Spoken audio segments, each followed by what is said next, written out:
Welcome to my channel. Today's tip is how to change the password on Twitter, so let's start. Firstly, log into your Twitter account if it is not.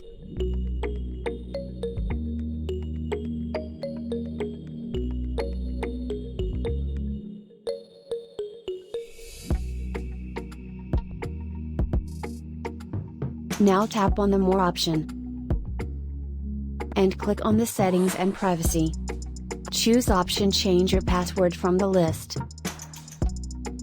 Enter your current password, and if you do not remember your current password, check out the video description as I have attached the video tutorial to reset Twitter password. Make the new password and confirm it. And this is how you can change your Twitter password.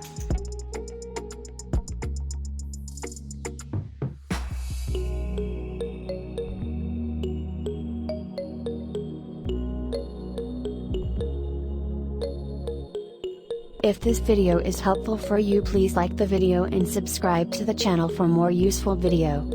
Thank you for watching.